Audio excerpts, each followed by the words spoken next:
Hello. आज की कहानी भूल, टॉमस ग्लावनिक, ऑस्ट्रिया। वियना के एक बड़े स्टोर की सबसे ऊपर की मंजिल पर बने एक समय सेवी रेस्तरां में मैं इन्हीं दिनों गया। मुझे तीसरी मंजिल पर स्थित टॉयज की दुकान से अपने भतीजे के लिए खिलौने वाला घोड़ा खरीदना था। उनमें से एक जो आंखें झपकाते हैं, शोर मचाते हैं और जब गिरते हैं तो हॉटेटियू कहते हैं। मुश्किल यह है कि मैं शहर के एक छोर पर बनी एक कॉलोनी में रहता हूँ और सफ़र बहुत थकाने वाला है। मैंने फैसला किया है कि पहले कुछ नाश्ता कर लूँ। भाप छोड़ते बर्तनों के सामने लगी कतार बहुत लंबी थी।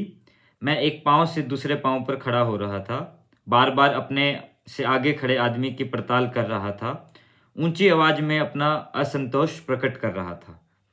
आखिर मेरी भी बारी आई। मैंने अपने ट्रे में goulash soup, Hungarian dish, goulash soup रखा, पैसे चुकाए और कुछ ठीक से साफ न की गई ट्रे को एक साफ मेज पर रखा। अपनी जैकेट उतारी और उसे कुर्सी पर टांग दिया। तभी मुझे ख्याल आया कि मैं छोटी गोल डबल रोटी लेना भूल गया था। खुद को कोसते हुए मैं एक बार फिर कतार में लग गया। अपनी कनपटियां मसली। बड़े स्टोरों की हवा मुझे सर दर्द होने लगता है। जब मैं डबल रोटी लिए अपनी मेज को लौटा तो देखा कि वहां बैठा एक काला मजे से मेरे गुलाश सूप में चम्मच मार मार कर खा रहा था। मैं कोई नस्लवादी नहीं हूँ, विदेशियों से मुझे कोई तकलीफ नहीं होती, लेकिन मैं किसी को अपना सूप तो नहीं पीने दूंगा। असमंजस की स्थिति में मैं उस ढीठ बंदे के सामने बैठ गया और नजर नजर में चुनौती भरे उसे घूरने लगा। वह नजरें झुकाए सुड़कता रहा। बंदे की हिम्मत तो देखो, मैंने सोचा। देखते हैं। मैंने डबल रोटी का एक टुकड़ा सूप में डुबोया और उसे अपने मुंह में डाल लिया। उसने सर उठाकर मुझे देखा और फिर सूप पीने में जुट गया। समझ नहीं आ रहा है, मैंने सोचा।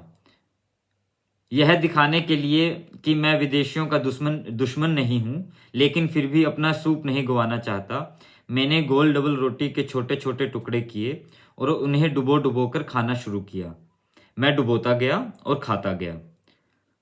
काला आदमी इतना मेहरबान था कि उसने प्लेट कुछ मेरे नज़दीक ढकेल दी। मेरी तरफ उसने नहीं देखा। मैं हक्का बक्का था। इस बेशर्मी का मुकाबला कैसे किया जाए? शोर मचाऊं, औरों को मदद के लिए बुलाऊं, लोगों मेरी मदद करो, मैं कोई नस्लवादी नहीं हूं, लेकिन यह आदमी मेरा गुलाश सूप भकोसे जा रहा है। मेरा खुद का मजाक बनकर रह जाएगा। 1 मिनट बाद प्लेट साफ थी। सारे सोच विचार वहीं के वहीं धरे रह गए।